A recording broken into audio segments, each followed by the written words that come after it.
And then there's this lovely story. a child killer. Hey, do you need any more when it comes to how someone should be treated in the judicial system?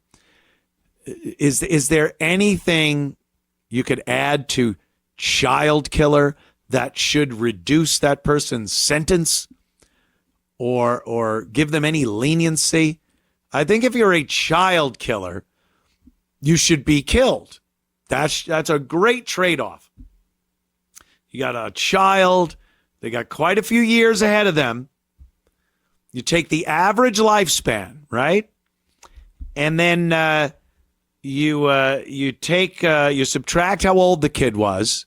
So if he's like 6 years old, then it's like 70, I guess. You could go 70 years.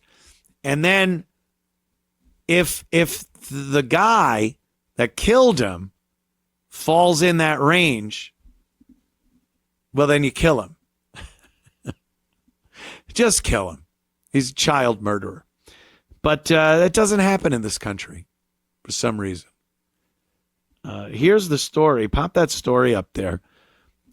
Family furious, I guess, as Kentucky child killer freed 9 years early for good behavior, only to be quickly rearrested. How, if you've killed a child,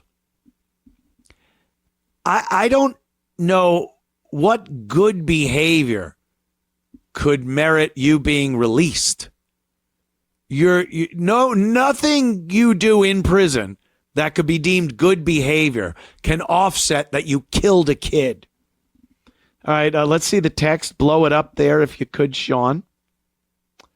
A Kentucky child killer who butchered a boy to death in his sleep ended up being released from prison nearly a decade early for good behavior, only to be rearrested just weeks later for violating his parole.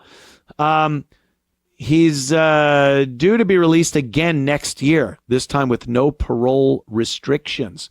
Ronald Exantis, 42, of Indianapolis, was slapped with just a 20-year sentence after he broke into 6-year-old Logan Tipton's home in Versailles,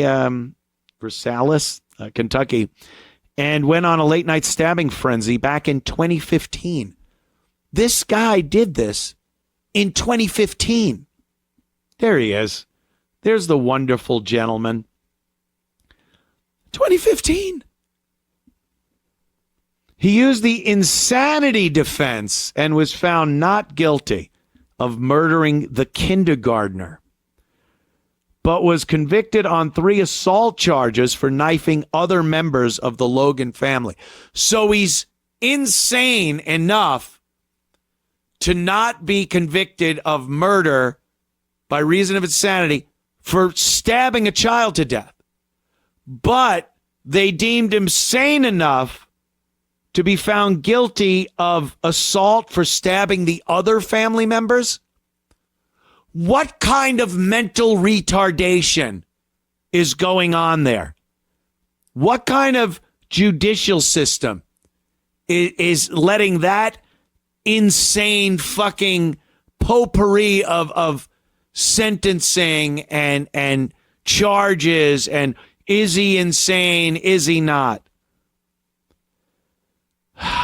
After racking up good behavior credits in the slammer, Exantis wound up shaving more than 9 years off his sentence. How do you shave 9 years off a 20-year sentence for killing a kid? I would think it's 20 years plus life plus kill him. Even if somehow some drunkard jurors or some fucking retarded judge gives him 20 years, how do you let him out? You killed a kid. You keep him in every second of that 20 years. Something needs to be changed because it cannot be that easy. You've committed a very heinous crime, and it's just given to you, Logan's sister, Cora Tipton, said. of this asshole's early release. Any more on there? There we go. Logan's grief-stricken family blasted the ordeal as they prepared to commemorate what would have been the kid's 16th birthday. He'd only be 16. He was murdered as a kindergartner. This seems like something that the guy gets out of prison and it's like, yeah, I can't believe it was 60 years. He would have been 6 years old. Not 16.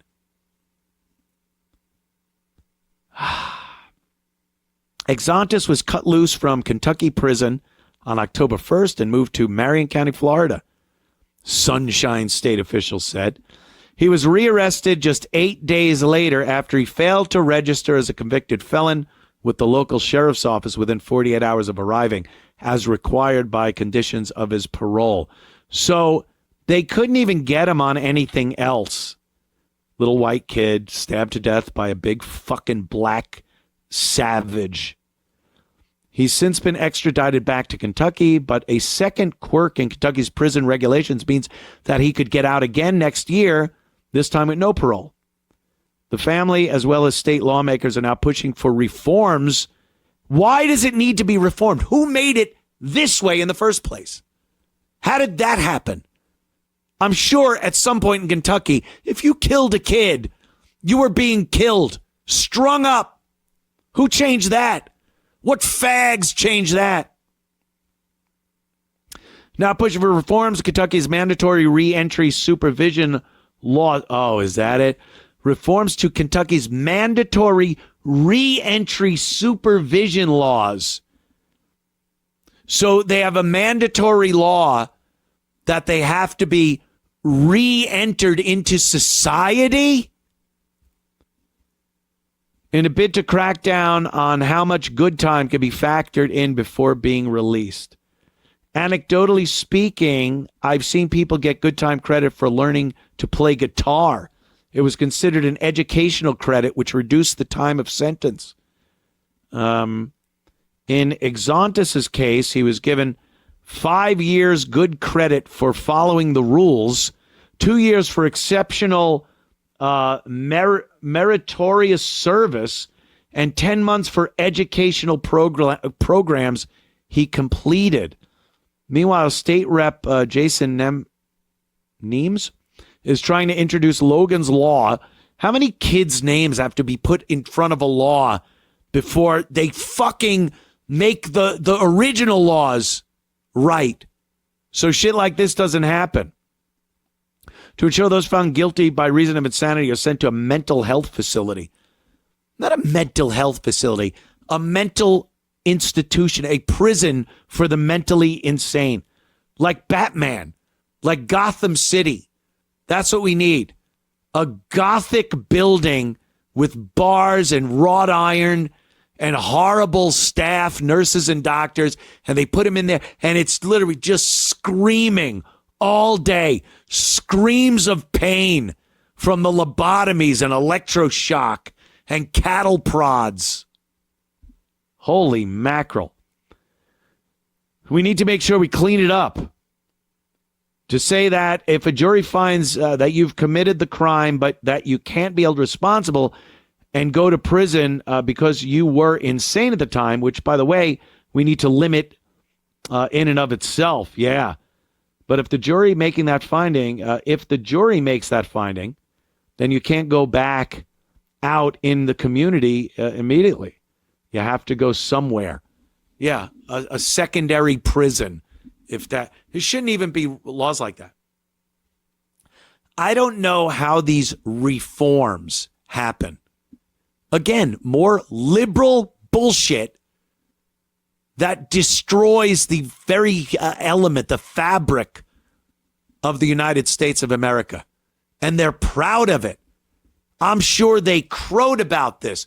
The people that wrote this bill, the sponsors of this bill, whatever Kentucky reform thing, when it was signed, they all applauded, shook each other's hands, pats on the back, and thought it was the greatest fucking thing. that these violent murderers were going to get out of prison sooner than they should be, or at all. It's. I've told you what I think. I've stated my case here.